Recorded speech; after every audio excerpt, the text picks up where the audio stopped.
Hér áður og fyrr var öll þjónusta á landsbyggðinni miklu fjölbreyttari en nú gerist. Á Ísafirði var fjölskrúðugur hópur iðnaðarmanna og voru alltaf tilbúnir að leysa hvers manns vanda.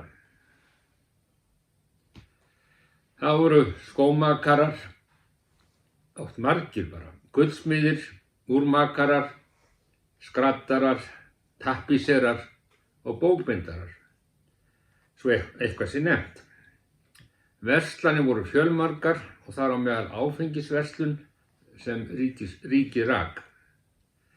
Og það sem meira var, áfengisverslunin hún hafði samkeppni af annarri stofnun. Það nú liðin tíð. Undirritaður starfaði með löggæslustörf á Ísafirði fyrir 40 árum ásamt því að undirvísa unglinga í menntaskólanum og iðnskólanum. Mann dag og nótt þegar hann og kona hans voru að kaupa húskofa í Hnífsdal. Þar sem þau búa ennþá á gamals aldri ásamt kettinum Agli Indriða Mölnir. Hann móðgast ef hann ekki tekinn með. Jæja, almennt voru löggæslumenn eiðsvarnir sem kallað var.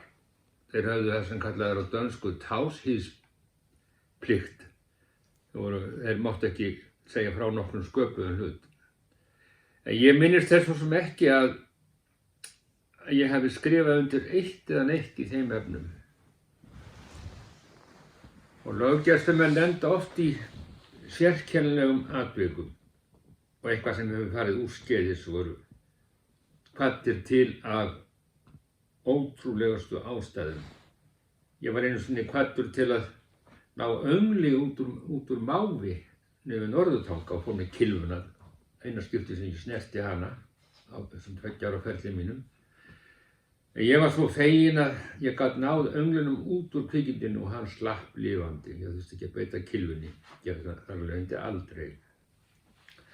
Á friðsælum laugardegi var hringt á lögreglustöðina sem þá var í lekum og óþekktum komum í Sundstræti. Húsráðandi einn hringdi og vildi að lögreglan fjarlægði konu sem hafði sofnað í stofusófa hans. Að hún yrði fjarlægð sem sagt og flutt heim til sín. Ég var einn á vakt á þessum kyrrláta degi ásamt varðstjóra og var því sendur þessari erinda að fjarlægja konuna úr sófanum. Bera hana niður langan vestfirskan stiga og aka henni heim til sín. Ég hafði hugsað mér að setja henni í aftursæti lögreglubifreiðarinnar sem var að gerðinni Mazda 929, sæmilega rúmgóður bíll. Fór ég upp á efri hæðina þar sem konan svaf áfengissvefni og vildi alls ekki vakna. Reyndi ég að lyfta undir hana og drösla henni fram úr sófanum, en með því hún var mikil sig í hvívetna tókst lögregluþjóninum ekki að hagga konunni og varð frá að hverfa við svo búið. Klukkan 1600 þá kom bættismaður á vaktina, 4 maðurinn sem kallað var, og nú skyldi þess freista að sækja konuna, en það var nokkuð liðið frá því fyrri tilraun var gerð. Gekk nú bara allt eins og í sögu og komið með konunni snyrtilega fyrir í aftursæti lögreglubílsins. Þá kom eitthvað vafstur á konuna og kom í ljós og hún hafði gleymt veskinu sínu.